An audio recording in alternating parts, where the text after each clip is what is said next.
semuanya, selamat pagi, selamat siang, selamat sore, dan selamat malam bagi kalian semua. Assalamualaikum warahmatullahi wabarakatuh.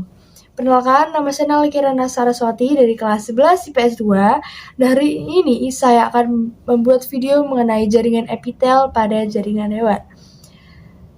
Tanpa berbasa-basi, mari saja kita mulai videonya. Enjoy! Nah, berikut topik yang akan kita bahas di video kali ini, yaitu ada pengertian, fungsi, pengelompokan, jenis-jenis, dan ada latihan soal. Sebelum masuk ke topik yang akan kita bahas hari ini, apa sih yang kalian ketahui tentang jaringan? Jadi, pengertian jaringan itu adalah sekumpulan sel yang memiliki bentuk, asal, fungsi, dan struktur yang sama. Nah, sekarang kita masuk ke pengertian jaringan epitel. Jaringan epitel adalah jaringan yang melapisi permukaan luar organ dan pembuluh darah ke seluruh tubuh. Jaringan epitel juga melapisi permukaan dalam rongga di banyak organ internal. Dan susunan dari jaringan epitel itu sangat rapat antar satu sel dengan sel yang lain. Berikut ada hal-hal yang perlu kalian ketahui tentang jaringan epitel nih. Pertama, jaringan epitel itu tidak mengandung pembuluh darah.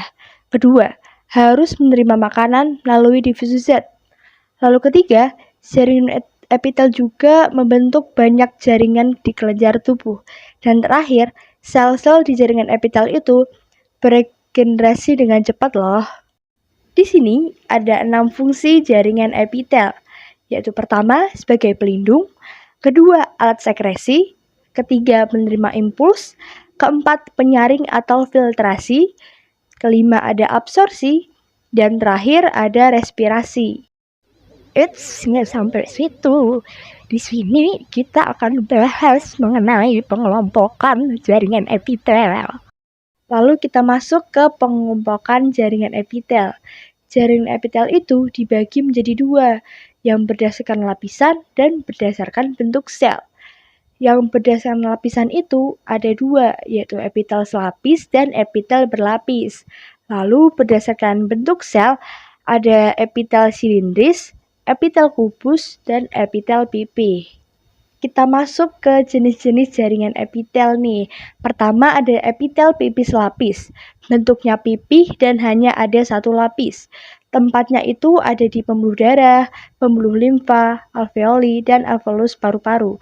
Fungsinya itu sebagai difusi dan filtrasi. Yang kedua ada epitel pipih berlapis. Bentuknya pipih dengan beberapa lapis sel-sel. Bisa ditemukan di rongga mulut, rongga hidung, kerongkongan, dan vagina. Dan fungsinya itu sebagai proteksi atau pelindung. Lapisan yang pipih hanya ada di bagian atas, sementara di bagian bawah itu berbentuk silindris loh. Kita masuk ke epitel kubus lapis nih. Bentuknya sudah pasti kubus dan ada selapis sel. Lalu kita bisa nemuin di saluran kelenjar ludah, kelenjar keringat, dan saluran pada ginjal. Lalu fungsinya itu sebagai sekresi dan absorpsi. Gak jauh beda dengan epitel kubus lapis tadi, epitel kubus berlapis ini juga berbentuk kubus dan memiliki beberapa lapis sel. Kita bisa nemuin di mulut, kerongkongan, dan kelenjar keringat, dan memiliki fungsi sebagai proteksi, sekresi, dan ekskresi. Lalu kita masuk ke epitel silindris lapis. Bentuknya itu silindris atau menyerupai batang dengan satu lapisan.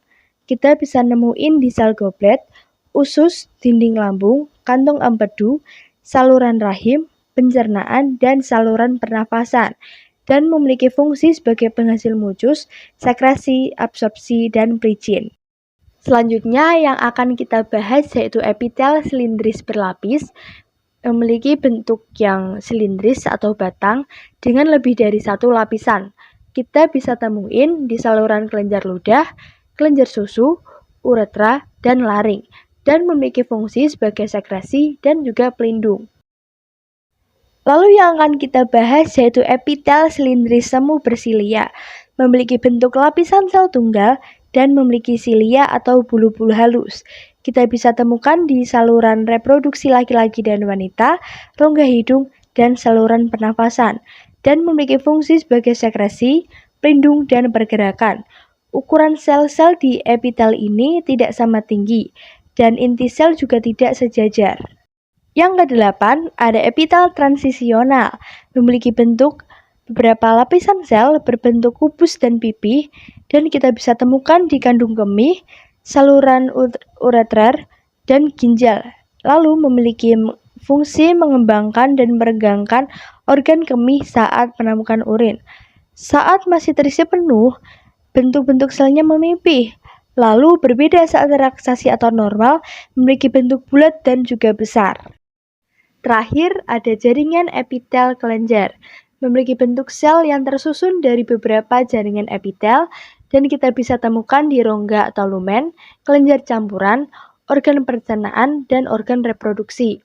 Lalu memiliki fungsi sebagai absorpsi dan mengekspresikan senyawa kimia. Lalu ada dua jenis, yaitu kelenjar eksokrin yang berguna sebagai ekskresi dan kelenjar endokrin yang berguna sebagai sekresi. Lalu di sini ada 8 macam kelenjar eksokrin yang bisa kalian lihat dan kalian baca.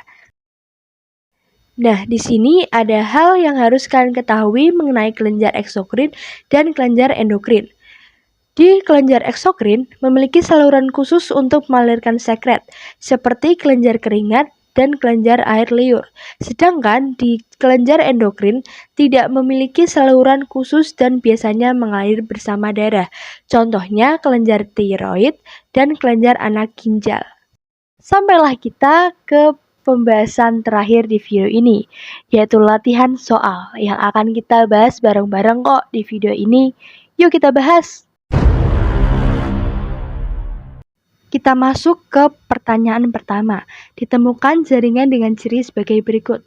Berbentuk pipih, kubus atau silindris, terletak di permukaan organ, berfungsi sebagai proteksi dan sekresi. Jaringan dimaksud adalah jaringan 3, 2, 1. Nah, jadi kita akan bahas nih. Nomor 1 itu jawabannya adalah D, jaringan epitel. Karena jaringan epitel itu memiliki bentuk yang pipih, kubus, ataupun silindris. Juga berfungsi sebagai proteksi dan sekresi. Sekarang kita masuk ke pertanyaan nomor 2 nih. Epitel yang melapisi kapiler darah, glomerulus, nefron, dan alveolus paru-paru berbentuk 3, 2, 1. Nomor 2, jawabannya adalah D. Kembali ke materi yang sudah saya bahas tadi, alveolus di paru-paru itu memiliki jaringan epitel yang berbentuk pipih berlapis tunggal atau pipih selapis. Kita masuk ke pertanyaan terakhir nomor 3, yaitu fungsi jaringan tersebut adalah untuk 3, 2, 1. Kita akan bahas jawaban nomor 3, yaitu fungsi jaringan tersebut adalah sebelumnya ini adalah jaringan epitel silindris selapis dan memiliki fungsi sebagai tempat absorpsi atau sekresi zat.